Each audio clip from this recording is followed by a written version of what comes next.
Hello दोस्तों, सभी का स्वागत है। आज विज्ञान पढ़ने जा रहे हैं और जिसमें आज साइंस में जो बायोलॉजी का पोर्शन है, जीव विज्ञान, हम उसको पढ़ेंगे। और जिसमें पहला चैप्टर है जीव विज्ञान का परिचय एवं सजीव जगत। आज हम इसको पढ़ने जा रहे हैं। सबसे पहले जीव विज्ञान के परिचय की बात करें तो जो शब्द बायोलॉजी का प्रतिपादक है वो है लेमार्क और ट्रेविरेनस। जो लेमार्क और ट्रेविरेनस थे, इन्होंने बायोलॉजी शब्द का प्रतिपादन किया और इसके जनक अरस्तु कहे जाते हैं। और सजीवों का अध्ययन है वही जीव विज्ञान कहलाता है। और उदाहरण की बात करें सजीवों के तो जो कवक, शैवाल, जीवाणु, पौधे, जंतु, मानव आदि ये सभी सजीव हैं। अब जीव विज्ञान की प्रमुख शाखाएं के बारे में देखते हैं। अगर जीव विज्ञान की प्रमुख शाखाओं के बारे में देखें तो पादप या वनस्पति विज्ञान है, एक जंतु विज्ञान है जिसे जूलॉजी बोलते हैं इंग्लिश में, और एक सूक्ष्म विज्ञान है जिसे माइक्रोबायोलॉजी बोलते हैं। तो जीव विज्ञान की शाखाएं कौन सी हैं? बॉटनी, जूलॉजी और माइक्रोबायोलॉजी, ये सभी जीव विज्ञान की शाखाएं हैं। पादप या वनस्पति विज्ञान के बारे में पढ़ें तो वनस्पति विज्ञान के जनक कहे जाते हैं थियोफ्रिस्टस। और वनस्पति विज्ञान में हम पादपों का अध्ययन करते हैं। और कुछ पादपों की बात करें तो वो हैं शैवाल, ब्रायोफाइटा, फर्न, वृक्ष, लता, झाड़ी, ये सभी वनस्पति विज्ञान के अंतर्गत आते हैं। जंतु विज्ञान की बात करें तो जंतु विज्ञान के जनक कहे जाते हैं अरस्तु। और जो जंतु विज्ञान में हम जंतुओं का अध्ययन करते हैं और इसमें उदाहरण देखें तो हैं केंचुआ, मछली, सर्प, पक्षी, स्तनी, ये सभी जंतुओं के अंतर्गत आते हैं। और सूक्ष्म जीव विज्ञान की बात करें, माइक्रोबायोलॉजी, तो इसके जनक एंटोनी वान लीवेनहॉक, और इसमें सूक्ष्म जीवों का अध्ययन किया जाता है। उदाहरण की बात करें तो नीलहरित शैवाल और जीवाणु, प्रोटोजोआ आदि। अब जीव विज्ञान की प्रमुख शाखाएं और शाखाओं को देखेंगे। अब जो अंतःस्रावी विज्ञान है, इसके जनक है थॉमस एडिसन, और इसमें अंतःस्रावी ग्रंथियों तथा हार्मोनों का अध्ययन किया जाता है। प्रतिरक्षा विज्ञान, इसके जनक है एडवर्ड जेनर, और इसमें रोगों के प्रति प्रतिरोधकता के संबंध में अध्ययन किया जाता है। और एक है आनुवंशिकी, जेनेटिक्स, और जिसके जनक हैं ग्रेगर जॉन मेंडल, और इसमें आनुवंशिकता तथा विभिन्नता के कारणों का अध्ययन किया जाता है। एक है कोशिका विज्ञान, साइटोलॉजी, इसके जनक हैं रॉबर्ट हुक, और इसमें कोशिकाओं की संरचना के बारे में अध्ययन किया जाता है। एक है सुजनन की है यूजेनिक्स, जिसके जनक हैं फ्रांसिस गाल्टन, और इसमें मानव जाति की पीढ़ियों को प्रभावित करने वाले कारकों का अध्ययन किया जाता है। और एक वर्ग की टैक्सोनॉमी, जिसके जनक हैं कैरोलस लिनियस, इसमें जीवों की पहचान, नामकरण तथा वर्गीकरण किया जाता है। अब एक है जीवाश्म की प्लेंटियोलॉजी, इसके जनक हैं लियोनार्डो दा विंसी, इसमें जीवाश्म का अध्ययन किया जाता है। और एक है भ्रूण विज्ञान, एम्ब्रियोबायोलॉजी, भ्रूण विज्ञान है, इसके जनक हैं पंचानन माहेश्वरी, और इसमें युग्मकों के निर्माण, निषेचन और भ्रूण विकास का अध्ययन किया जाता है। एक है सस्य विज्ञान, जो सस्य विज्ञान है एग्रोनॉमी, जिसके अध्यक्ष हैं पिएट्रो डी क्रेसेंजी, जिसमें खेतों में उगाए जाने वाले पौधों के बारे में अध्ययन किया जाता है। एक है एग्रोस्टोलॉजी, जिसमें घास का अध्ययन किया जाता है। और एक है एंथोलॉजी, जिसमें पुष्प का अध्ययन किया जाता है। एक है सर्पेंटोलॉजी, जिसमें सर्प का अध्ययन किया जाता है। और एक है आदि जंतु विज्ञान, जो आदि जंतु विज्ञान है प्रोटोजोलॉजी, इसमें प्रोटोजोआ का अध्ययन किया जाता है। जो आदि जंतु विज्ञान है प्रोटोजोलॉजी, इसमें प्रोटोजोआ के बारे में अध्ययन किया जाता है।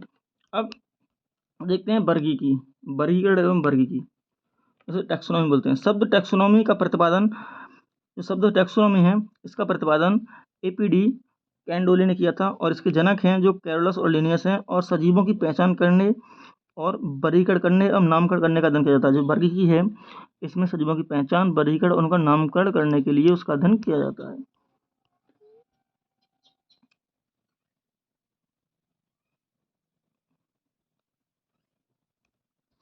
अब वर्गीकी समूहों या वर्गकों की आरोही पदानुक्रम देखते हैं। सबसे पहले बड़ा जगत होता है, उसके बाद संघ आता है, और उसके बाद वर्ग, फिर गण, फिर कुल, वंश, फिर उसके बाद जाति उसकी। अब द्विनाम पद्धति है, इसके प्रतिपादक कैरोलस लीनियस हैं, और इनकी पुस्तक है सिस्टेमा नेचुरी। इसमें वंश प्लस जाति का उपयोग कर विशिष्ट नाम दिया है इन्होंने। इसमें वंश और जाति का उपयोग कर विशिष्ट नाम दिया है। अब कुछ उदाहरण देखते हैं। जैसे कि मोर है, उसका बायोलॉजिकल नाम क्या है?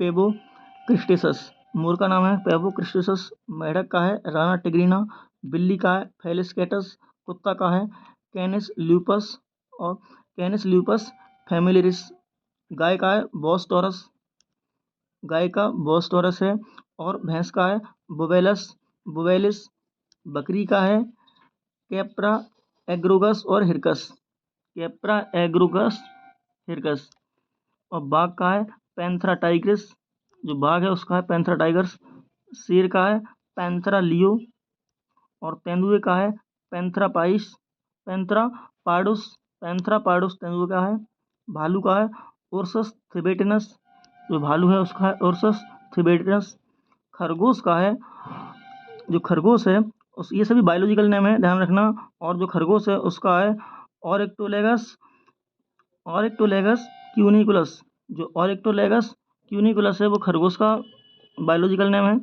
अब इधर देखते हैं जो गाजर घास या घास का है पार्थेनियम हिस्टेरोफोरस, जो गाजर या घास का है उसका है पार्थेनियम हिस्टेरोफोरस, और मटर का है पायसम सेटावम, जो मटर है उसका जीव विज्ञान वैज्ञानिक नाम है पायसम सेटावम, और जो सरसों का है उसका है ब्रेसिका कम्पेस्ट्रिस, जो ब्रेसिका कम्प्रेस्टिस है वो सरसों का बायोलॉजिकल नेम है। अंजीर है उसका है फीकस कैरिका अंजीर का वैज्ञानिक नाम है। और टमाटर का है सोलेनम लाइकोपार्सिकम, जो टमाटर का वैज्ञानिक नाम है। और धान है उसका है ओरिजा सेटिवा धान का है। बरगद का है फीकस वेंथालेंसिस बरगद का है। गन्ने का है सैकेरम ऑफिसिनेरम, और प्याज का है एलियम सेपा, और हींग का है फेरुला एस्फोइटिडा, और कपास का है गोसिपियम, जो कपास है उसका गोसिपियम है। कॉफ़ी का है कॉफ़िया अरेबिका कॉफ़ी का वैज्ञानिक नाम है। और हाथी की बात करें तो हाथी का है एफिलास मैक्सिमस इंडिकस हाथी का है। डॉल्फिन का है प्लाटेनिस्टा गैंकेटिका हाथी का वो डॉल्फिन का बायोलॉजिकल नेम है। और चाय की बात करें तो चाय का है कैमेलिया साइनेंसिस, और हल्दी का है कुरकुमा लौंगा हल्दी का बायोलॉजिकल नेम है। अब ये कुछ वर्गीय संपर्क दिए गए हैं जीवों सहित, जिसमें उसके वंश कुल गण वर्ग और संघ या प्रभाग के बारे में बताया गया है। उसको देखते हैं। जैसे कि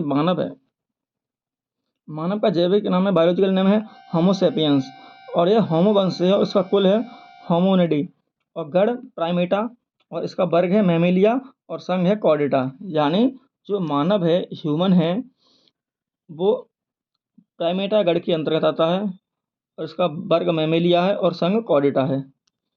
अब घरेलू मक्खी की बात करें तो इसका जो बायोलॉजिकल नेम है जैविक नाम है मस्का डोमेस्टिका घरेलू मक्खी का बायोलॉजिकल नेम है। अब इसके वंश की बात करें तो मस्का वंश है इसका। कुल की बात करें म्यूसिडी कुल है इसका। गढ़ की बात करें तो डिप्टेरा इसका गढ़ है। वर्ग की बात करें तो इसका वर्ग है इंसेक्टा, और संघ या प्रभाग की बात करें तो यह ऑर्थोपेडा संघ के अंतर्गत आती है। जो घरेलू मक्खी है वो ऑर्थोपेडा संघ के अंतर्गत आती है। डिप्टेरा घर, इंसेक्टा वर्ग, और ऑर्थोपोडा संघ है। आम की बात करें तो इसका जैविक नाम है मैंजीफेरा इंडिका, और यह मैंजीफेरा वंश से है, और यह एनाकार्डियेसी कुल से है, और सेपिडल्स इसका गढ़ है इसका। और अगर इसके वर्ग की बात करें तो इसका वर्ग है डाइकोटिनेलिडी, इसका वर्ग है डाइकोटिलिडनी, और जो संघ या प्रभाव है इसका वो है एंजियोस्पर्मी। गेहूं की बात करें तो टिटिकम एस्टिवम, और इसका वर्ग है टिटिकम, वो वंश है इसका टिटिकम। कुल है पोएसी, जो गेहूं है वो पोएसी कुल के अंतर्गत आता है, और गढ़ है पोइल्स। और वर्ग की बात करें तो वर्ग है इसका मोनोकोटिलिडीन। अगर गेहूं के वर्ग की बात करें तो इसका वर्ग है मोनोकोटिलिडनी, और इसका संघ या प्रभाव है एंजियोस्पर्मी। आलू की बात करें तो आलू का वैज्ञानिक नाम है सोलेनम, जो आलू का वैज्ञानिक नाम है वो है सोलेनम ट्यूबरोसम, और जो वंश है इसका वो है सोलेनम और कुल है सोलेनेसी, और इसका गढ़ है सोलेनेल्स, और इसका वर्ग है डाइकोटिलेडोनी, और इसका संज्ञा प्रभाव है वो भी एंजियोस्पर्म ही है। अब जो हर्बेरियम में पौधों के एकत्र नमूनों को कागज की शीट पर सुखाकर व दबाकर परिरक्षित करते हैं इन सभी को। अब 5 जगत के वर्गीकरण के बारे में बात करें। जो 5 जगत का वर्गीकरण है वो R.H. विटेकर द्वारा वर्ष 1969 में प्रचलित किया गया था। जो 5 जगत वर्गीकरण है वो R.H. विटेकर ने 1969 में प्रचलित किया था। इसके मानदंडों की बात करें तो कोशिका संरचना, शारीरिक संरचना, पोषण की प्रक्रिया और प्रजनन एवं जातिवृत्तीय संबंध आदि। यानी जो उन्होंने 5 वर्ग बनाए उसमें उन्होंने उसकी कोशिका संरचना को ध्यान रखा, उसकी शारीरिक संरचना को ध्यान रखा, पोषण की प्रक्रिया, इन सभी को ध्यान रखते हुए 5 वर्गों में विभाजित किए। जो 5 वर्ग हैं उनको देखते हैं। जो 5 वर्ग थे वो थे मोनेरा, प्रोटिस्टा, फंजाई, प्लांटी और एनिमेलिया। ये सभी 5 वर्ग थे। अब एक एक करके देखते हैं। इन्होंने बताया कोशिका के प्रकार बताए, इन सभी में कोशिका भित्ति बताई, केंद्रक झिल्ली बताई, शारीरिक संरचना बताई, पोषण की विधि बताई, प्रजनन की विधि बताई, इन सभी को बताई इन्होंने। अब देखते हैं।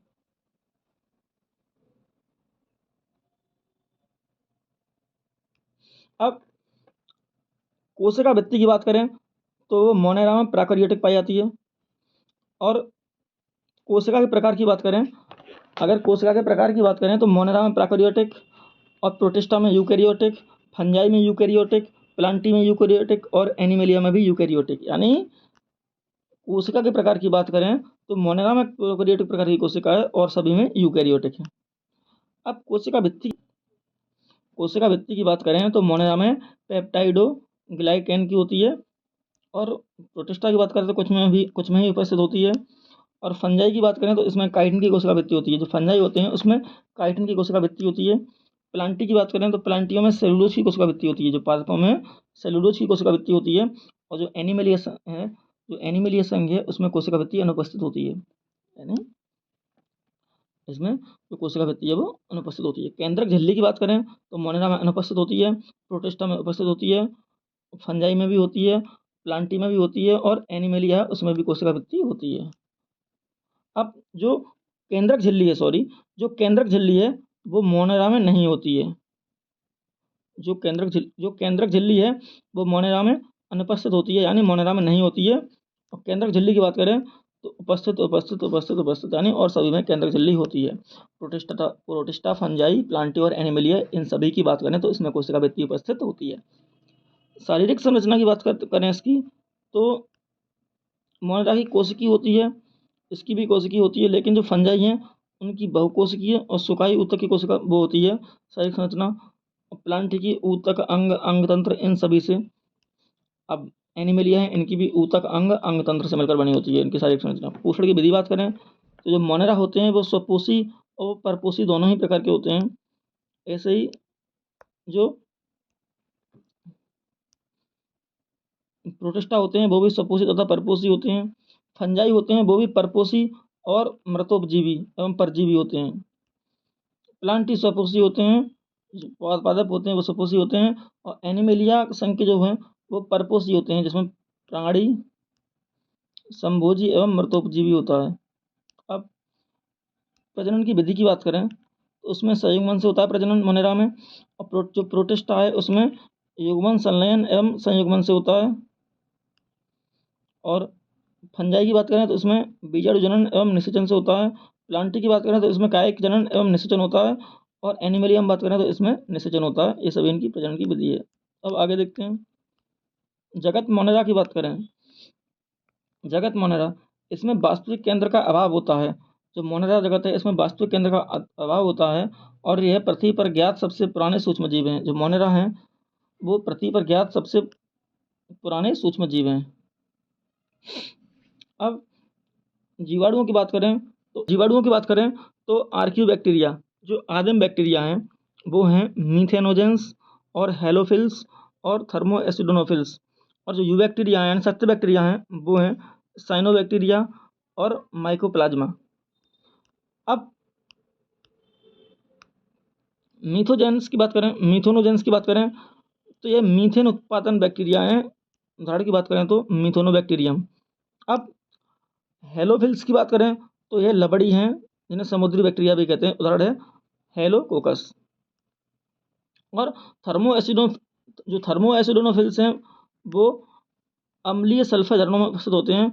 और इसको उदाहरण की बात करें तो वो हैं सल्फोलोबस। जो सल्फोलोबस है वो थर्मो एसिडोनोफिल्स बैक्टीरिया के प्रकार में आता है। अब यूबैक्टीरिया की बात करें तो वो है साइनोबैक्टीरिया। जो साइनोबैक्टीरिया हैं वो नाइट्रोजन स्थिरीकरण और नीरज शैवाल सपोषी जीवाणु होते हैं। जो माइकोप्लाज्मा है वो सूक्ष्मतम होते हैं, कोशिका भित्ति रहित होते हैं और परजीवी एवं मृतोपजीवी भी होते हैं। साइनोबैक्टीरिया जैसे कि नॉस्टॉक एनाविना वायुमंडलीय नाइट्रोजन को हेटेरोसिस्ट नामक विशिष्ट कोशिकाओं द्वारा स्थिर कर सकते हैं। यानी जो नॉस्टॉक और एनाविना है वो नाइट्रोजन स्थिरीकरण के लिए प्रभावी होते हैं। विशिष्ट सूक्ष्मजीव सजीव, जो विशिष्ट सूक्ष्मजीव सजीव देखते हैं यानी सहजीवी संबंध के बारे में देखते हैं, जिसमें लाइकेन और कवक दोनों होते हैं। दोनों सहभागी होते हैं, जीवों को लाभ भी होता है। जैसे कि जो लाइकेन है वो कवक और शैवाल का मिश्रण होता है। कैसे? जो कवक होता है वो खनिज तत्व एवं जल का शोषण करता है, और जो शैवाल होता है वो प्रकाश संश्लेषण द्वारा भोजन का निर्माण करता है। जो कवक और शैवालों का सहजीवी संबंध ही लाइकेन कहलाता है। नग्न पट्टानों का प्राथमिक अनुक्रम है। जो नग्न पट्टान होती हैं उनका प्राथमिक शुरुआती स्तर पे होते हैं और वायु प्रदूषण SO2 का सूचक है और लिटमस रंजक का स्रोत है। अब कवक मूल देखते हैं। कवक खनिज तत्वों का अवशोषण व मृदा रोगों की सुरक्षा करते हैं। जो कवक हैं वो खनिज तत्वों का अवशोषण और मृदा रोगों से सुरक्षा करते हैं, प्लस उच्चतर पादप की जड़ आश्रय व पोषण प्रदान करते हैं। उदाहरण देखें तो पाइनस ऑर्किड में होता है ऐसा। कवक मूल पाइनस और ऑर्किड में होता है। जगत के वर्गीकरण के बारे में देखते हैं तो पहले पादपों की बात करें तो अब अगर परिचय को देखें तो यह यूकैरियोटिक बहुकोशिकीय और स्थानबद्ध जीव होते हैं, और यह प्रकाश संश्लेषी और सपोषी होते हैं, और सेलुलोज की कोशिका भित्ति होती है और इसमें लवक उपस्थित होते हैं। यानी पादपों की कोशिका भित्ति सेलुलोज की होती है और इसमें लवक उपस्थित होते हैं। अब इनके उपजगत के बारे में देखें तो एक होते हैं क्रिप्टोगेम्स एंजियोस्पर्म, और एक होते हैं क्रिप्टोगेम्स और फेनोरोगेम्स होते हैं। जो क्रिप्टोगेम्स होते हैं उसमें बीज अनुपस्थित होते हैं यानी छिपे हुए और अप्रत्यक्ष जननांग वाले उपस्थित होते हैं, और प्रायः बीजाणुओं द्वारा जनन होता है। और जो शरीर होता है वो अविभेदित और सुकाय होता है, जैसे थैलोफाइटा शैवाल। और शरीर विभेदित होता है, यानी जड़ तना पत्ती में वो दो तरीके से होते हैं, यानी जो संवहन ऊतक अनुपस्थित होते हैं और संवहन ऊतक उपस्थित होते हैं। जहाँ संवहन ऊतक अनुपस्थित होते हैं वो है ब्रायोफाइटा, और जहाँ संवहन ऊतक उपस्थित होते हैं वो है टेरिडोफाइटा। अब फेनोरोगेम्स के बारे में देखते हैं। फेनोरोगेम्स के बारे में देखें तो इनमें बीज उपस्थित होते हैं और जननांग प्रत्यक्ष होते हैं, यानी शंकु या पुष्प के रूप में जननांग होते हैं, और वो अनावृतबीजी और आवृतबीजी, अनावृतबीजी जिम्नोस्पर्म और आवृतबीजी एंजियोस्पर्म। अब जो अनावृतबीजी होते हैं इनमें नग्न बीज उपस्थित होते हैं, और जो आवृतबीजी उपस्थित होते हैं इसमें बीज आवरण होता अंडाशय में उपस्थित होते हैं। यानी जो बीज होते हैं जो आवृतबीजी हैं उनमें बीज एक आवरण में होते हैं। अगर इन्हें बीजपत्र के आधार पर देखें तो एक बीजपत्री और दो बीजपत्री होते हैं। अब थैलोफाइटा के बारे में देखें। थैलोफाइटा या शैवाल के बारे में देखें तो वे सुकाय शरीर और हरे शैवाल में मोटी कोशिका भित्ति होती है। जिस भारी होती है वो पैक्टिन की और आंतरिक सेलुलोज की बनी होती है। यानी कोशिका भित्ति, भारी कोशिका भित्ति है वो पैक्टिन की और आंतरिक कोशिका भित्ति सेलुलोज की बनी होती है। और जो अधिकतर थैलोफाइटा होते हैं वो जलीय होते हैं और संवहनी एवं यांत्रिक ऊतक अनुपस्थित होता है, और युग्मकोद पीढ़ी प्रभावित होती है। इनके आर्थिक महत्व की बात करें तो यह CO2 स्थिरीकरण में, जलीय खाद्य श्रृंखला के उत्पादन में, जैसे भोजन में, जैसे कि पोरफायरा और सारगैसो ये भोजन बनाने के लिए उपयोग होते हैं। और एल्गिन एक भूरा शैवाल है, कैरागिन एक लाल शैवाल है, और अगार जो जिलेडियम और ग्रेसिलिया है। और शैवाल प्रस्फुटन और प्रोटीन स्रोत तथा आंतरिक खाद्य में होते हैं वो क्लोरेला और स्पाइरुलिना, ये आंतरिक खाद्य के लिए महत्व रखते हैं। अब शैवालों की बात करें, इनकी विशेषता की बात करें तो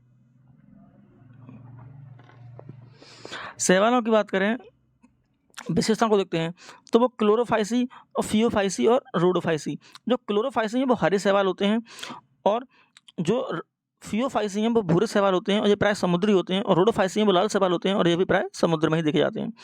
बर्डक की बात करें तो क्लोरोफाइसी में बर्डक क्लोरोफिल ए भी होता है, फियोफाइसी में क्लोरोफिल ए भी होता है और रोडोफाइसी में क्लोरोफिल ए डी होता है, जिसे फाइकोएरिथ्रिन कहते हैं।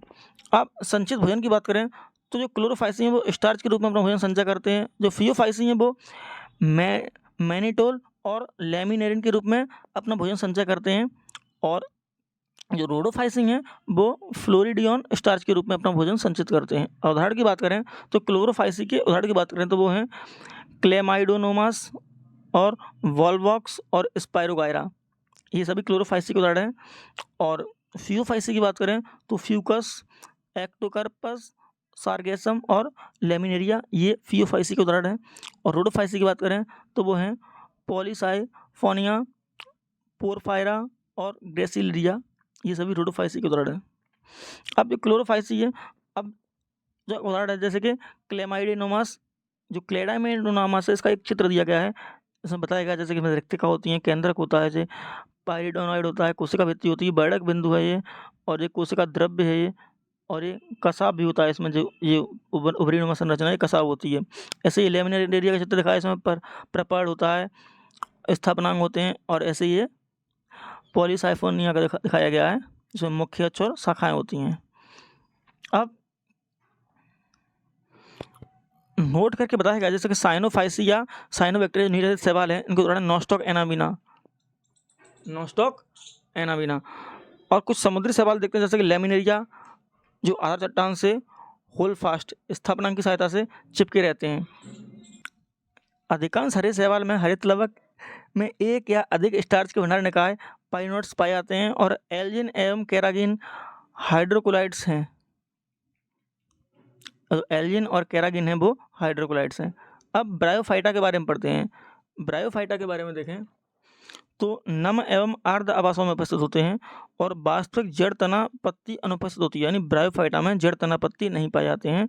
मूलाभास उपस्थित होते हैं और संवहनी ऊतक अनुपस्थित होते हैं, और युग्मकोद्भिद पीढ़ी प्रभावी और बीजाणुविद पीढ़ी आश्रित होती है। यानी इसमें संवहनी ऊतक होते हैं, सबसे इंपॉर्टेंट है, नहीं होते। ब्रायोफाइटा में संवहनी ऊतक नहीं होते। जड़ तना पत्ती पाई जाती है, नहीं पाई जाती। मूलाभास होते हैं, ब्रायोफाइटा में मूलाभास पाए जाते हैं। अब जो ब्रायोफाइटा है उसको पादप जगत का उभयचर कहते हैं और लैंगिक जनन बीजाणु द्वारा होता है। ब्रायोफाइटा को पादप जगत का उभयचर कहते हैं और लैंगिक जनन बीजाणु द्वारा होता है। अब ब्रायोफाइटा के बारे में देखें, ब्रायोफाइटा के बारे में देखें लिस्बर्ड प्रकार का जो सुकाई होता है, जिसको उदाहरण देखें तो मार्केंसिया और रेक्सिया। एक मॉस या हॉर्नबर्ड होता है जो पैडल होता है, जिसमें संपुट में निर्मित होता है, बीजाणु से प्रोटीनिमा निर्मित होती है, जैसे उदाहरण देखें फ्यूनेरिया और पॉलीट्राइकस और स्फेग्नम। जो स्फेग्नम है ये मॉस या हॉर्नबर्ड प्रकार के हैं। अब ये फ्लूनेरिया और स्फेग्नम और मार्केंसिया, इन सबके चित्र दिए गए हैं, वो देख लेना।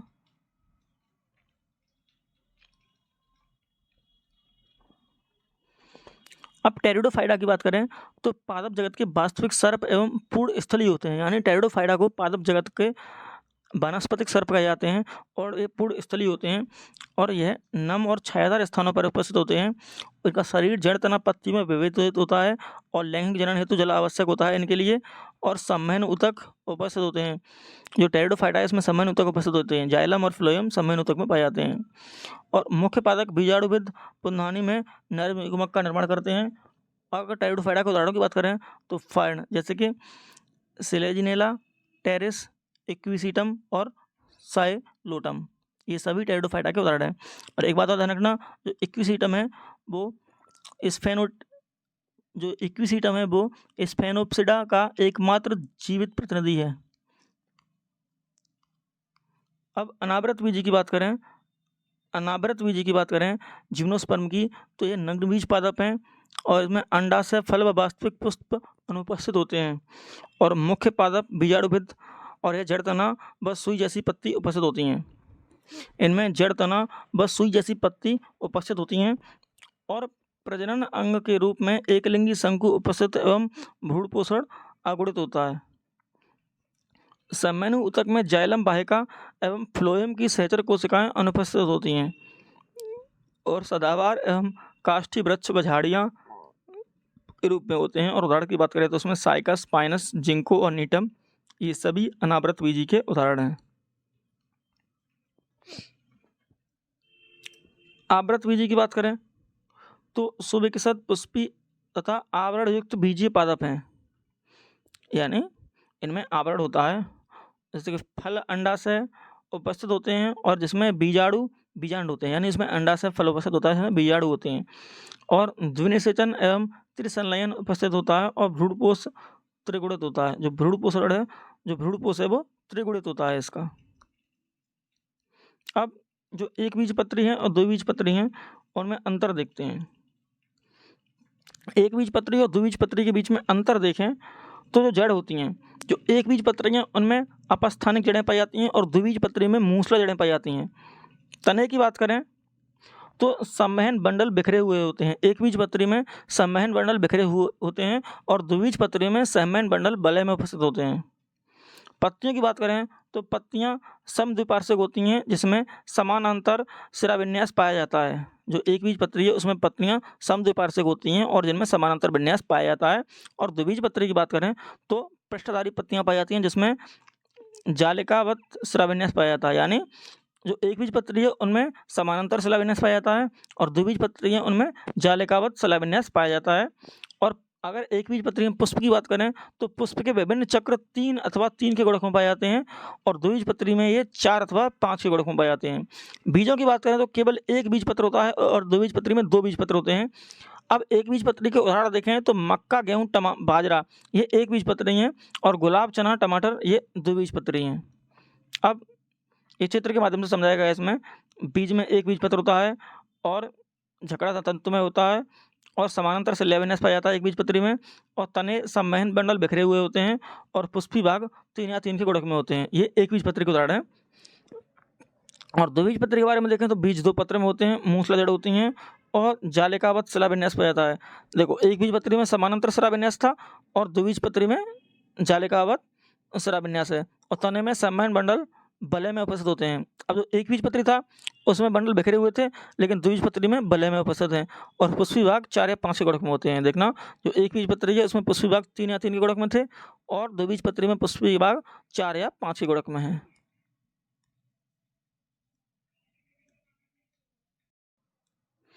अब प्राणी जगत के बारे में पढ़ते हैं तो परिचय की बात करें तो ये यूकैरियोटिक जीव होते हैं, बहुकोशिकीय होते हैं, विषमपोषी होते हैं और अधिकतर गतिशील होते हैं और कोशिका भित्ति यहाँ अनुपस्थित होती है, यानी प्राणियों में कोशिका भित्ति अनुपस्थित होती है, प्राणियों में कोशिका भित्ति नहीं पाई जाती है।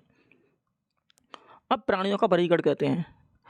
प्राणियों का वर्गीकरण देखें तो एक अरज्जुकी होते हैं और अपृष्ठरज्जुकी होते हैं, यानी कॉर्डेटा और नॉन कॉर्डेटा। अब संघ और फाइलम के अनुसार इनका वर्गीकरण देखेंगे। जॉर्ज क्यूवियर थे जिन्होंने 31 फाइलमों के बारे में बताया था, उसमें से कुछ संज्ञा फाइलम है, जो 11 फाइलम है वो पढ़ेंगे हम। अब इसमें से पहला फाइलम है पोरीफेरा।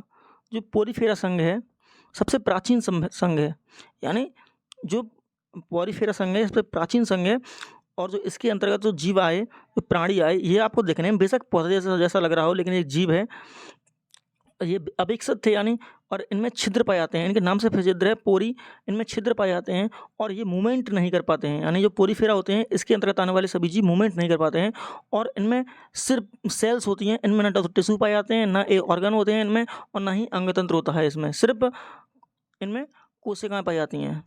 अब इसमें देखते हैं कि ये असममित द्विकोर की अवगीय जलीय स्पंज नाल तंत्र एवं कोशिकीय पुंज स्तर का संगठन उपस्थित होता है, यानी इसमें क्या है जो असममित होते हैं, यानी कोई इनका आकार नहीं होता है, किसी भी आकार के होते हैं और द्विकोर की होते हैं और अगुही मतलब गुहा नहीं होती है इसमें और जलीय स्पंज होता है, यानी और नाल तंत्र एवं कोशिकीय पुंज स्तर का संगठन उपस्थित होता है। इनमें पुनरुद्भवन की उच्च क्षमता होती है और कोरल कोशिका उपस्थित होती है, यानी मैंने बताया था आपको कि इसमें सिर्फ कोशिकाएं पाई जाती हैं और उनमें भी एक कोशिका है जो कोलर कोशिका, वो इनमें उपस्थित होती है। और इनके अगर उदाहरणों की बात करें तो स्पेंजिला जो स्वच्छ जलीय स्पंज होता है और यूस्पोंजिला जो बाथ स्पंज है और साइकोन, ये सभी पोरीफेरा संघ के उदाहरण हैं। ये सभी पोरीफेरा संघ के उदाहरण हैं। अब देखते हैं सीलेंट्रेटा। सीलेंट्रेटा को देखते हैं, इसे निडीरिया कहते हैं, निडीरिया भी कहते हैं, निडीरिया फाइलम। इसमें दंश कोशिका एवं अरीय सममिति उपस्थित होती है। इसमें दंश कोशिका और अरीय सममिति उपस्थित होती है। जलीय, द्विकोरकीय, अगुहीय, ऊतक स्तरीय एवं बहुरूपीय जंतु होते हैं। यानी ये देखो, जलीय होते हैं, ठीक है, द्विकोरकीय होते हैं, अगुहीय होते हैं, मतलब इनमें भी गुहा नहीं पाई जाती है। ऊतक स्तरीय मतलब इनमें ऊतक पाए जाते हैं, ऊतक होते हैं, और बहुरूपी जंतु होते हैं ये। और कुछ दिखे जैसे पॉलिप और मेड्यूसा। अब इनके उदाहरणों की बात करें तो फाइसेलिया और एड्रमासिया और पेनेट्यूला और हाइड्रा, ये सभी इसके उदाहरण हैं। फाइसेलिया, एड्रमासिया, पेनेट्यूला और हाइड्रा, ये सीलेंट्रेटा संघ के अंतर्गत आते हैं। अब टीनोफेरा के बारे में पढ़ते हैं। जो टीनोफोरा उसके बारे में पढ़ते हैं। इसमें द्विअरीय सममिति पाई जाती है और समुद्री अखरोट जैसे, और जैव संदीप्ति हैं, और कॉम जेली से 8 कॉम प्लेट्स की उपस्थिति होती है। जो कॉम जेली है इसमें 8 कॉम प्लेट्स होती हैं, इनकी उपस्थिति होती है, उसी को कॉम जेली कहते हैं। और इनके उदाहरण की बात करें तो टीनोप्लाना इसके अंतर्गत आता है। प्लेटीहेल्मिन्थेस की बात करें, प्लेटीहेल्मिन्थेस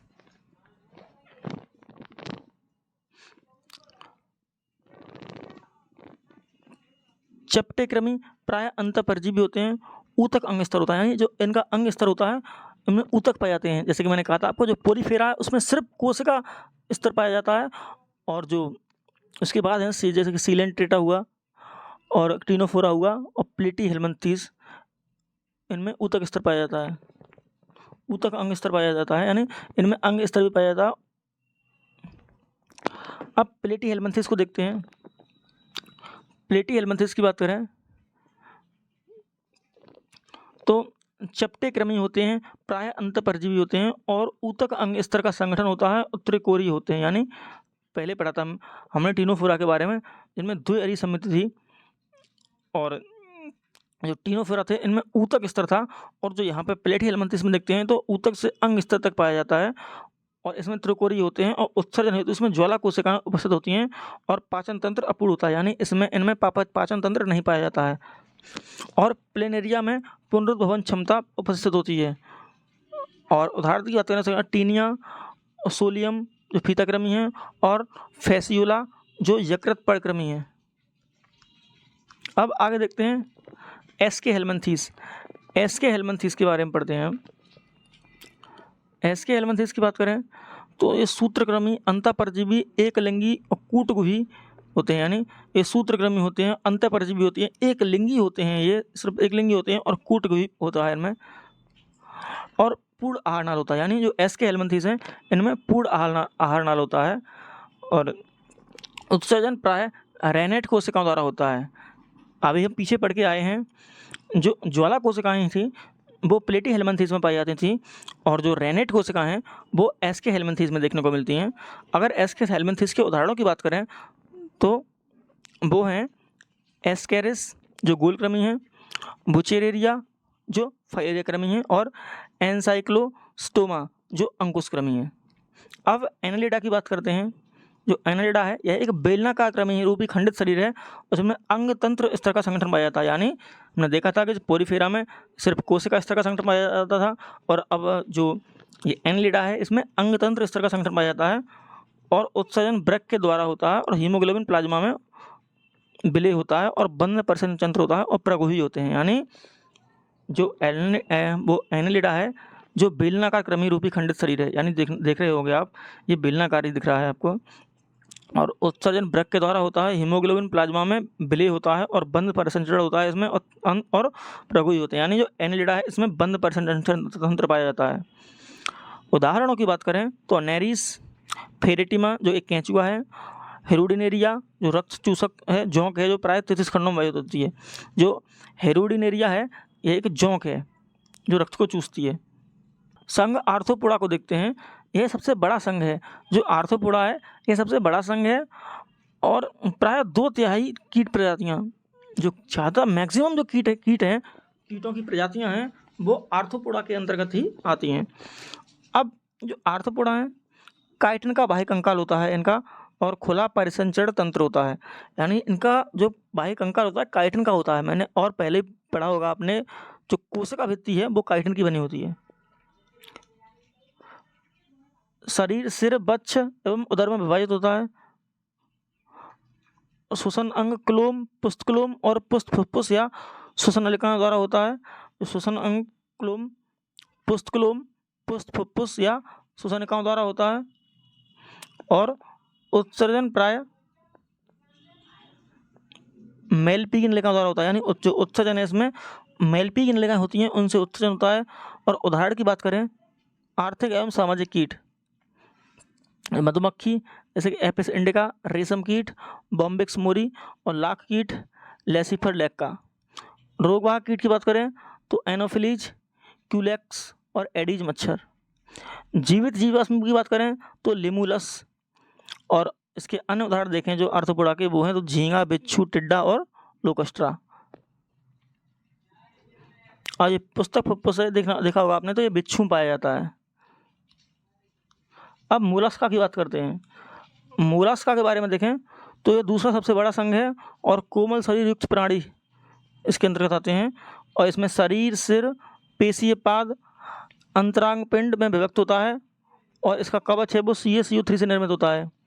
और इसमें श्वसन होता है वो टेनिडिया द्वारा होता है। और रेती जिह्वा भोजन को चबाने का कार्य करते हैं। इसमें एक संरचना पाई जाती है, एक वो रेती जिह्वा जो भोजन को चबाने का कार्य करती हैं।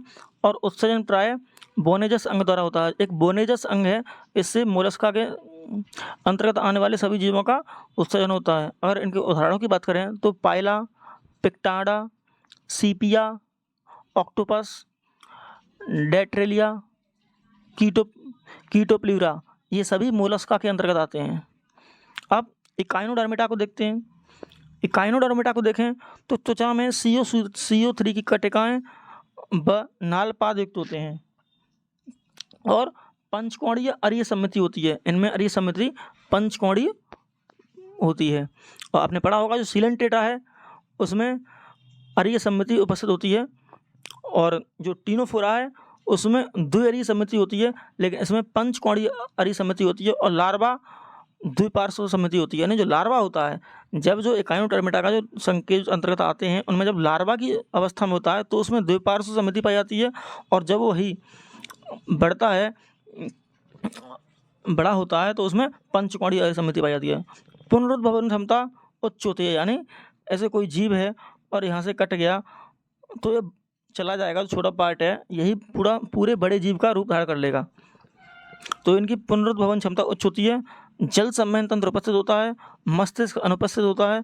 अगर इकाइनोडर्मिटा के उदाहरणों की बात करें तो एस्टेरियास जो तारा मछली है, इकाइनस और होलोथुरिया, जो होलोथुरिया, ये इकाइनोडर्मिटा के उदाहरण हैं। अब हेमिकॉर्डेटा को देखते हैं।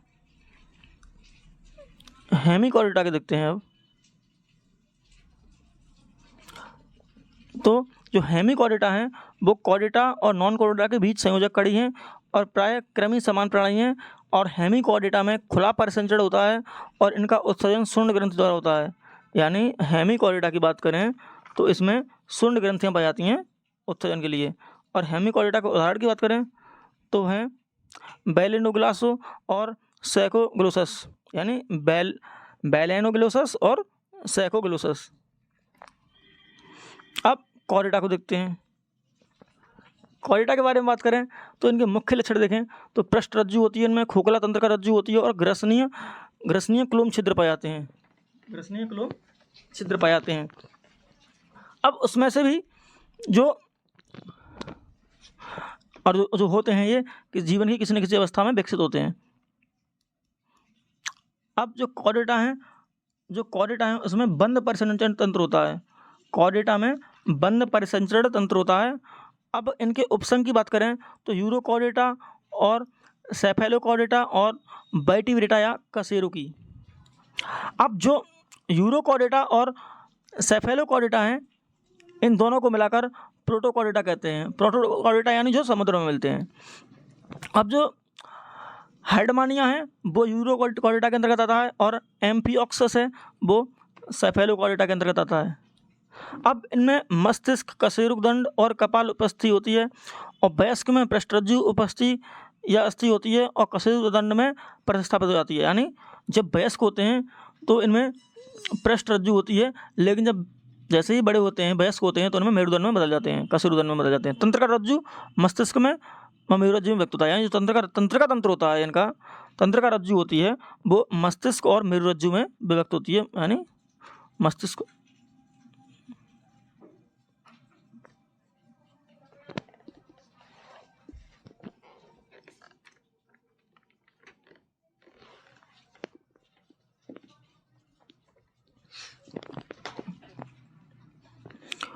वर्टिब्रेटा या कशेरुकी, वर्टिब्रेटा या कशेरुकी को देखें तो एग्नेथा और ग्नेथोस्टोमेटा, एग्नेथा और ग्नेथोस्टोमेटा।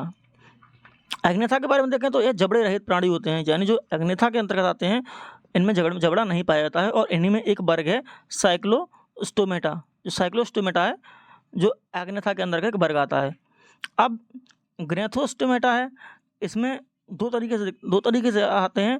पिसीज होते हैं, मतलब जिनमें पंख उपस्थित होते हैं, और एक टेट्रापोडा, इनमें चतुष्पादी पाद उपस्थित होते हैं।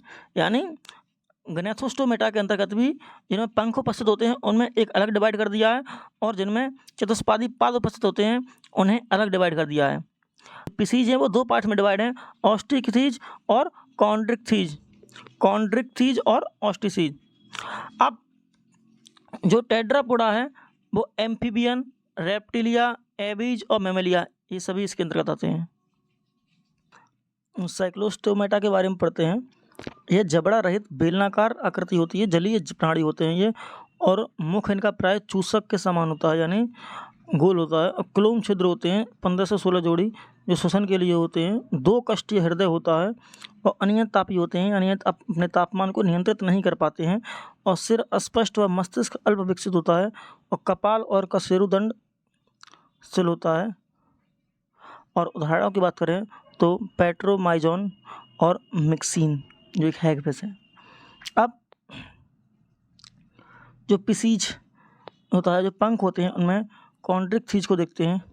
कॉन्ड्रिक्थीज की बात करें तो यह एक उपास्थि का बना कंकाल होता है, वो उपास्थि का बना कंकाल उपस्थित होता है, जो प्राय समुद्री मछलियाँ होती हैं।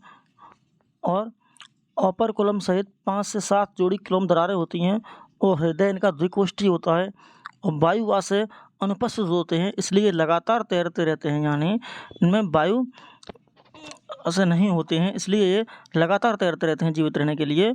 और असमतापी होते हैं, अंडप्रजक होते हैं और अंडजराही भी होते हैं, लेकिन मैक्सिमम इसमें अंडजराही होते हैं।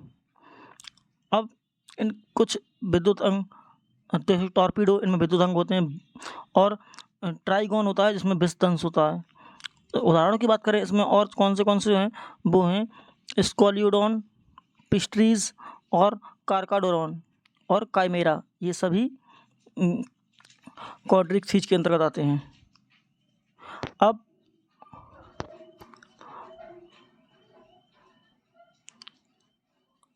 ऑस्टिकोथीज की बात करें तो यह अस्थि का बना कंकाल उपस्थित होता है, यानी इसमें अस्थि का बना कंकाल उपस्थित होता है।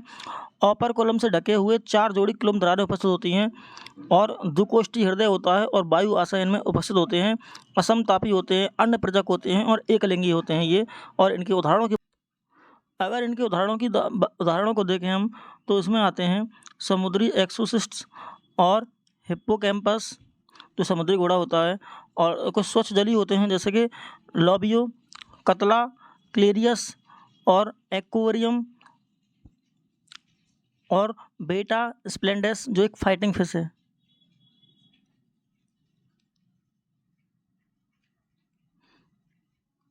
अब आगे देखते हैं।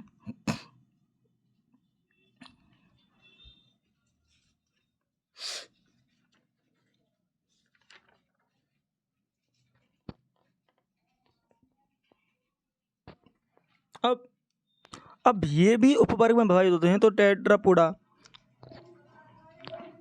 इसमें 4 पाद उपस्थित होते हैं, 2 जोड़ी। श्वसन फेफड़ों के द्वारा होता है और अंत्य कंकाल स्थिर होता है इनमें। सबसे पहले हम एम्फीबियनों को देखेंगे, उभयचरों को।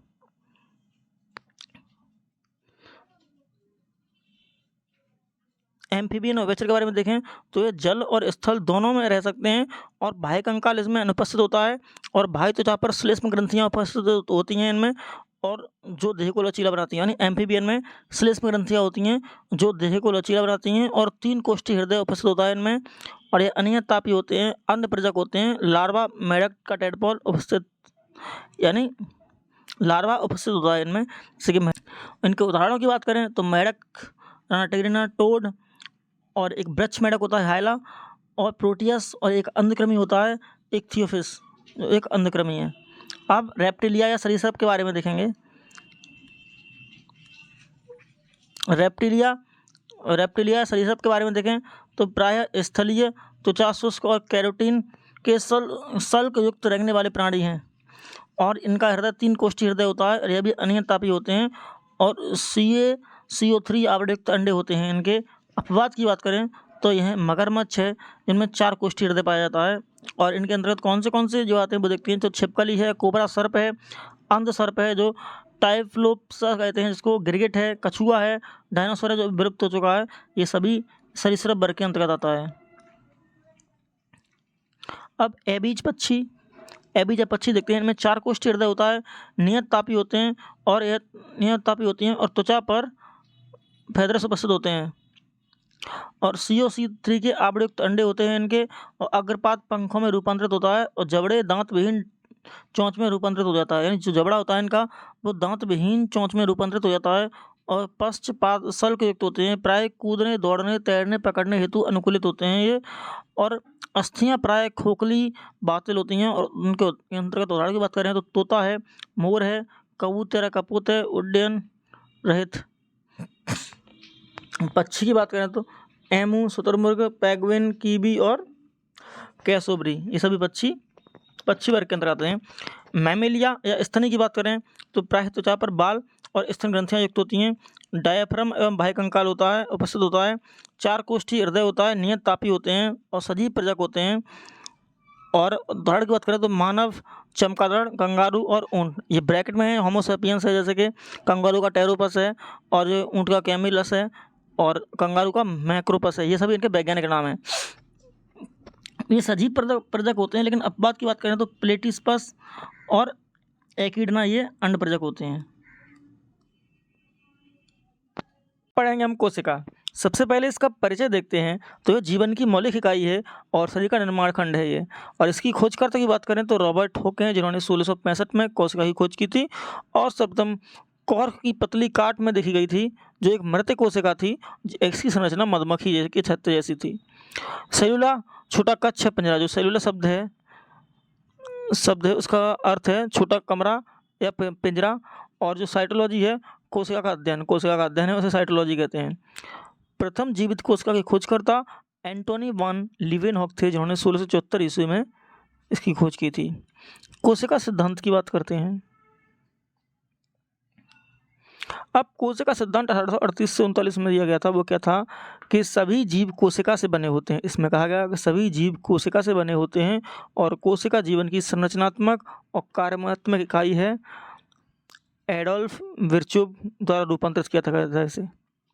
एडोल्फ विर्चोव थे, इसके द्वारा 1855 में इसे रूपांतरित किया गया, और पूर्ववर्ती कोशिका से नई कोशिका की उत्पत्ति कोशिका विभाजन द्वारा, यानी कि जो एक कोशिका है उससे नई कोशिका बनती है, इसी को कोशिका विभाजन कहते हैं। अब कोशिका का आकार एवं माप देखते हैं। अनियमित अमीबी है, जैसे WBC और अमीबा, और बेलनाकार है। पेशीय कोशिका, बाह्यिका, चलनी नलिका। अंडाकार है, शुतुरमुर्ग का अंडा सबसे बड़ी है, और जिस कोशिका है वो 15 × 13 सेंटीमीटर एवं 1.4 किलोग्राम की है। वृक्ष रूपी है, तो तंत्रिका कोशिका है वह 90 से 100 मीटर लंबी है, और यह वृक्ष रूपी है।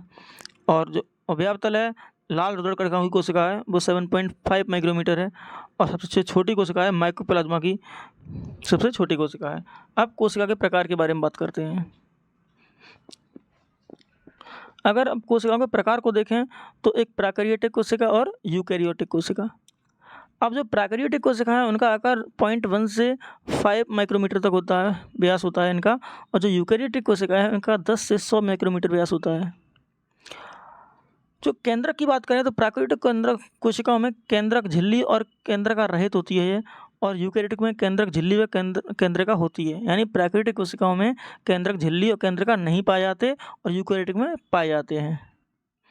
अब झिल्लीबद्ध कोशिकाओं के संबंध में बात करें जैसे माइटोकॉन्ड्रिया, लवक और गोल्गी काय, ये सब हैं जो प्राकृतिक में तो नहीं पाए जाते हैं लेकिन यूकेरियोटिक में पाए जाते हैं। यानी जो कोशिकांग हैं माइटोकॉन्ड्रिया, लवक, गोल्गी काय, रिक्तिका हैं, ये प्राकृतिक में नहीं पाए जाते हैं और यूकेरियोटिक में पाए जाते हैं। राइबोसोम की बात करें तो प्राकृतिक में 70S राइबोसोम पाए जाते हैं और यूकेरियोटिक में 80S प्रमुख राइबोसोम पाए जाते हैं। गुणसूत्र की बात करें तो एक नग्न वलयाकार डीएनए होता है और इसमें अनेक हिस्टोन प्रोटीन युक्त रेखीय डीएनए होते हैं। कोशिकीय श्वसन की बात करें तो कोशिका झिल्ली की बलित अतिवृद्धि मीसोसोम में होती है और यह माइटोकॉन्ड्रिया में होती है। उदाहरण की बात करें जैसे कि जीवाणु, निगरित शैवाल और माइक्रोप्लाज्मा की कोशिका प्राकृतिक कोशिका के अंतर्गत आती है और पादप, कवक और जंतु की कोशिका यूकेरियोटिक कोशिका के अंतर्गत आती है। और मीसोसोम डीएनए प्रतिक्रिया, अब जो मीसोसोम डीएनए प्रतिकृतियन में भी सहायक होता है। कशाविका, कशाविका क्या होते हैं तो गतिशील जीवाणु कोशिकाओं की कोशिका भित्ति में पाए जाने वाले सबसे पहले तंतुओं विस्तार को कशाविका कहते हैं। अब जो पादप कोशिका है और जंतु कोशिका है इनमें अंतर देखते हैं। अब कोशिका झिल्ली की बात करें तो पादप कोशिका में उपस्थित होती है और जंतु कोशिका में भी उपस्थित होती है। कोशिका भित्ति की बात करें तो पादप कोशिका में तो होती है लेकिन जंतु कोशिका में नहीं होती है। लवक की बात करें तो पादप कोशिका में होते हैं और जंतु कोशिका में नहीं होते। माइटोकॉन्ड्रिया की बात करें तो पादप कोशिका में उपस्थित होती है और जंतु कोशिका में भी उपस्थित होती है, लेकिन माइटोकॉन्ड्रिया पादप कोशिका में माइटोकॉन्ड्रिया होती है, बहुत कम संख्या में होती है, लेकिन जंतु कोशिका में बहुत अधिक संख्या में होती है। गोल्गी काय की बात करें तो उपस्थित होते हैं अनेक छोटे छोटे पादप कोशिका में और जंतु कोशिका में भी उपस्थित होते हैं, कम होते हैं लेकिन बड़े बड़े होते हैं जंतु कोशिका में। रिक्तिकाओं की बात करें तो बड़ी केंद्रीय रिक्तिका के रूप में उपस्थित होती है और यहाँ तो बहुत छोटी छोटी होती हैं या तो बहुत अनुपस्थित होती हैं जंतु कोशिका में। राइबोसोम की बात करें तो पादप कोशिका में उपस्थित होते हैं और जंतु कोशिका में भी उपस्थित होते हैं, और तारकाय की बात करें तो दोनों ही कोशिकाओं में उपस्थित नहीं होते हैं। तारकाय की बात करें तो पादप कोशिका में तो अनुपस्थित होते हैं लेकिन जंतु कोशिकाओं में उपस्थित होते हैं। देख लेना एक बार, अच्छे से देख लेना इसको, अंतर काफ़ी क्वेश्चन बन जाते हैं इसमें, किसमें क्या उपस्थित होता है। अब ये पादप कोशिका को बताया गया है, जैसे इसमें राइबोसोम होते हैं, माइटोकॉन्ड्रिया, सूत्रकणिका होती हैं, मध्य पटलिका, कोशिका भित्ति, प्लाज्मा झिल्ली, आवरण केंद्रक, गोल्गी काय, हरित लवक, ये सभी चिकनी अंतरपत्र बीजालिका, ये जंतु कोशिका का फोटो दिखाया गया है। अब कोशिका की संरचना को देखते हैं। कोशिका की संरचना, जैसे कोशिका भित्ति, सेल वॉल। कोशिका भित्ति केवल पौधों की कोशिकाओं में पाई जाती है और कोशिका भित्ति सेलुलोज की बनी होती है, मोटी तथा सख्त होती है, यह वर्णात्मक पारगम में नहीं होती है।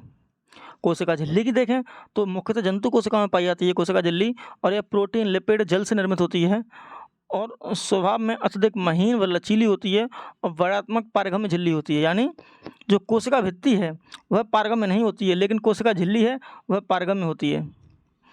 अब झिल्ली के पार निष्क्रिय परिवहन के लिए ऊर्जा की आवश्यकता होती है। अब जैसे कि विसरण को देखते हैं। डिफ्यूजन, पदार्थ या विलय के अणुओं का अपनी उच्च सांद्रता से निम्न सांद्रता के क्षेत्र की ओर जाना ही विसरण कहलाता है, और विसरण की दर गैसों में सर्वाधिक होती है, उसके बाद द्रव में, उसके बाद ठोस में, यानी विसरण की दर ठोस में सबसे कम होती है। अब CO2 एवं O2 तथा आयनों का परिवहन देखते हैं। जैसे इसने एग्जाम्पल दिया भी है, यहाँ पे CO2 की मात्रा 4.4% है और वातावरण में CO2 की मात्रा 0.04% है। तो इस कोशिका से कम वाले की तरफ CO2 जाएगी, और ऐसे ही O2 देखें 16% है और वातावरण में 21% है, तो वातावरण से O2 यहाँ आएगी क्योंकि यहाँ ज़्यादा है। परासरण की बात करें तो जल के अणुओं की अर्धपारगम झिल्ली के पार अपनी उच्च सांद्रता से निम्न सांद्रता की ओर गति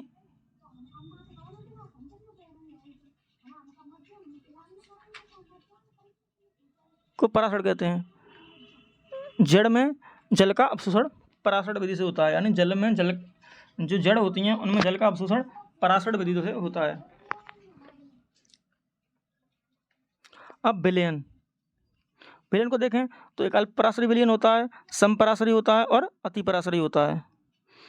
जो अल्प पराशरी होता है इसमें विलयन की सांद्रता कोशिका की सांद्रता से कम होती है, और जो समपराशरी होता है उसमें विलयन की सांद्रता कोशिका की सांद्रता के बराबर होती है, और अति पराशरी होता है उसमें विलयन की सांद्रता ज़्यादा होती है कोशिका की सांद्रता से।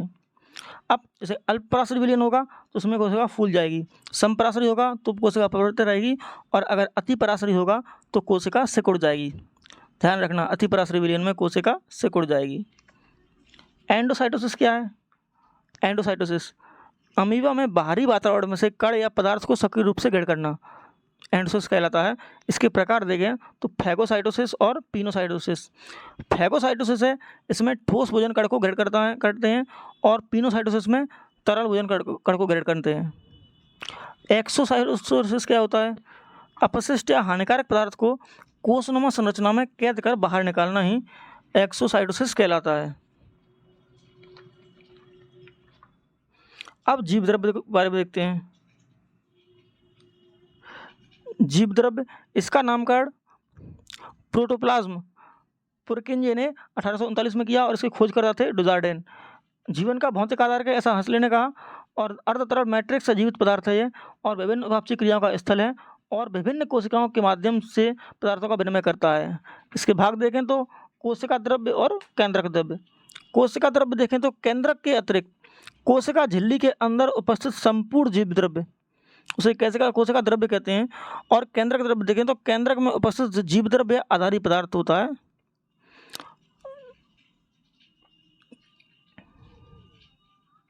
अब सक्रिय विलेय पदार्थ द्वारा निर्मित पराशरी प्रवृत्ता की प्रतिक्रिया में कोशिका झिल्ली के पार जल परिवहन एक्वापोरिन चैनल प्रोटीन का प्राथमिक कार्य है। ये बताया चैनल प्रोटीन का क्या कार्य है। तो सक्रिय विलेय परिवहन द्वारा निर्मित पराशरी प्रवृत्ता की प्रक्रिया में कोशिका झिल्ली के पार जल परिवहन। कोशिकाओं के बारे में बात करें, सेल ऑर्गन को देखते हैं। सबसे पहला था केंद्रक, इसके खोजकर्ता रॉबर्ट ब्राउन है, और सबसे बड़ा कोशिकांग पादप कोशिका में रिक्तका को शुरू। केंद्रक सबसे बड़ा कोशिकांग है, और कोशिका का निर्माण नियंत्रण या केंद्र, कोशिकांग को कोशिका का जो केंद्रक है उसको कोशिका का नियंत्रण या केंद्र या मस्तिष्क कहते हैं, और कोशिका के सभी कार्यों पर यह नियंत्रण रखता है। कोशिका के सभी कार्यों पर नियंत्रण रखता है। कोशिका विभाजन एवं लक्षणों की वंशागति का नियमन देखते हैं। इसके भागों की बात करें तो सबसे पहले केंद्रक झिल्ली के बारे में देखते हैं। तो वह दोहरी झिल्ली होती है, और केंद्रक छिद्र युक्त कोशिका द्रव्य व केंद्रक द्रव्य पदार्थों के आवागमन हेतु इसका उपयोग किया जाता है। उसके बाद केंद्रक द्रव्य, अब और उसके बाद है केंद्र का नाम फोंटाना ने दिया था, और इसमें RNA राइबोसोम का संश्लेषण होता है। और उसके बाद क्रोमेटिन, यह धागेनुमा गुथी हुई जालवत संरचना होती है, और कोशिका विभाजन के समय संघनित होकर गुणसूत्र का निर्माण करते हैं। अब गुणसूत्र को पढ़ते हैं। गुणसूत्र क्या है? गुणसूत्र को देखें तो यह धागेनुमा संरचना है, और इसमें आनुवांशिक पदार्थ DNA और क्षारीय हिस्टोन प्रोटीन द्वारा निर्मित होते हैं, और DNA का कार्यात्मक खंड जीन है। DNA का कार्यात्मक खंड जीन है, और जीन आनुवांशिक सूचना के निर्धारक होते हैं।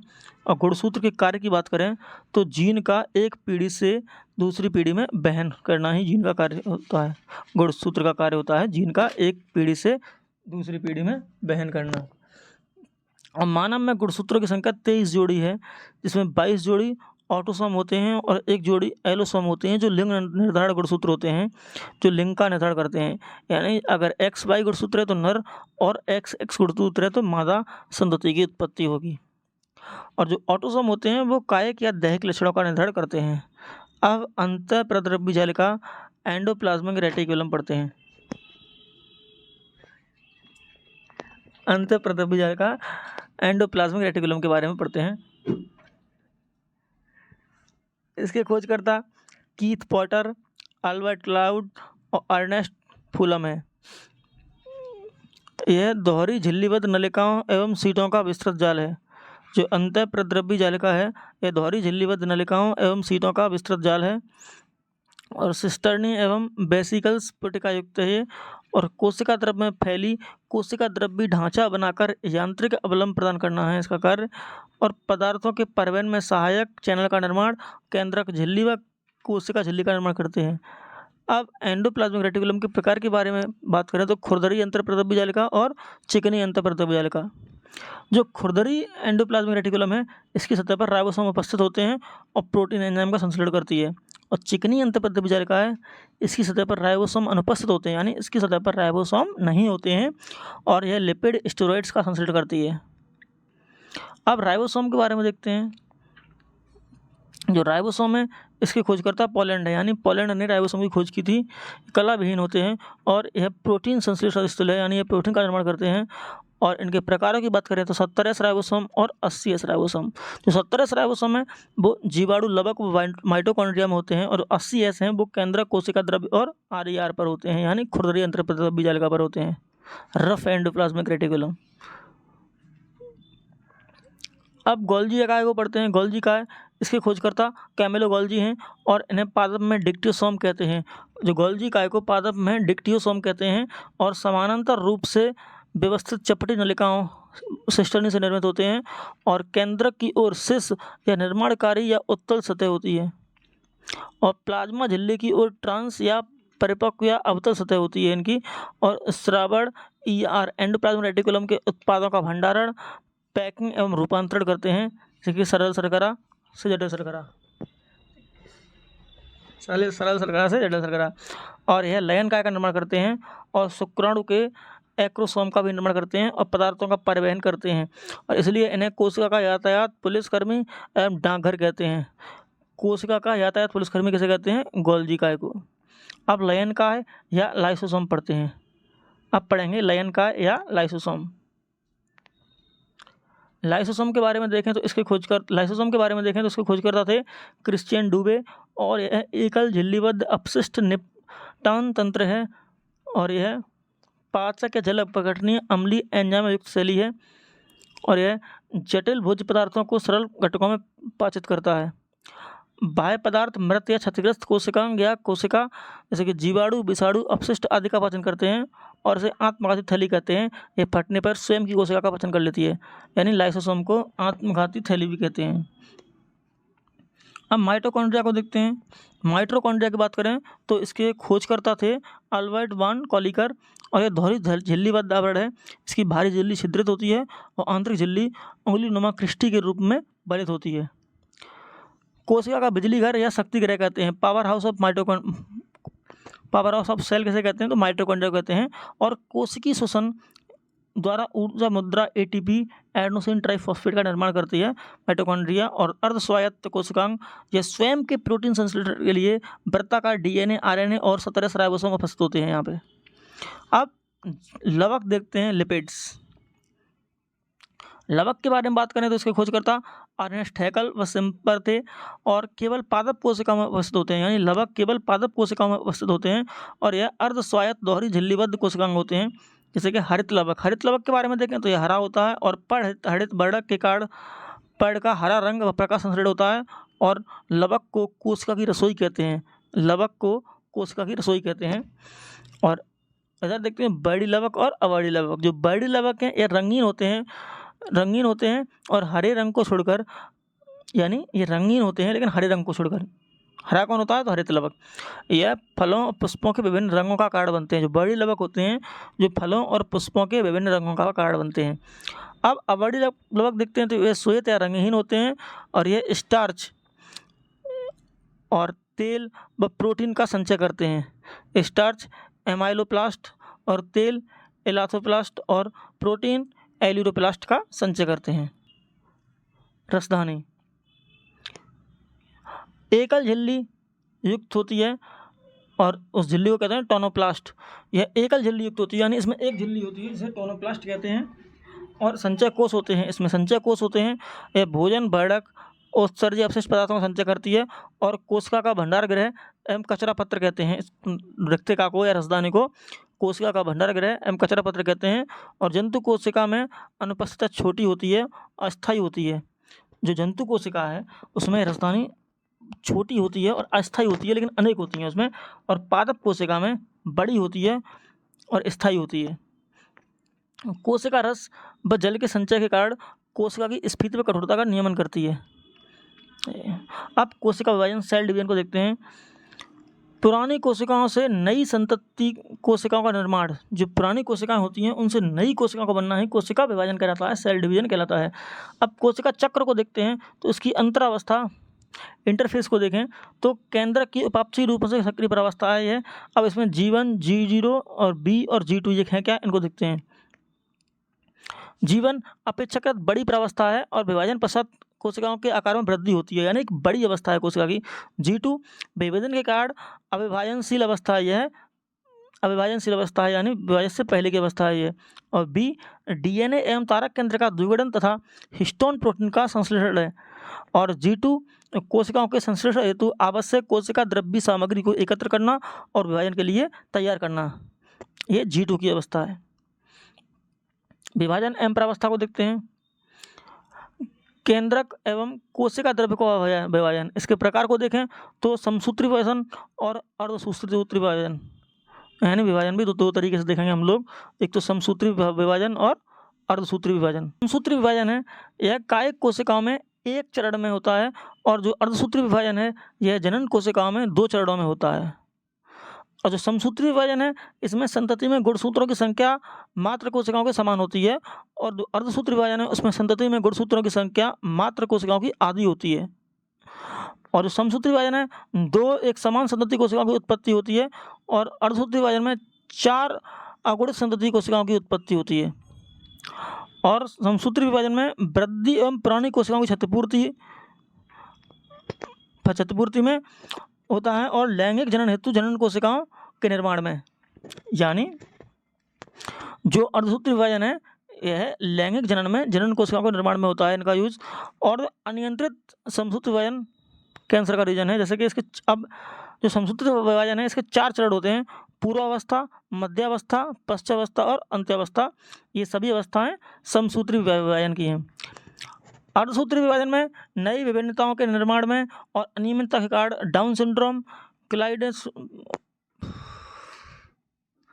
अनियमितताओं के कारण डाउन सिंड्रोम और क्लाइनफेल्टर सिंड्रोम और टर्नर सिंड्रोम भी सब होते हैं।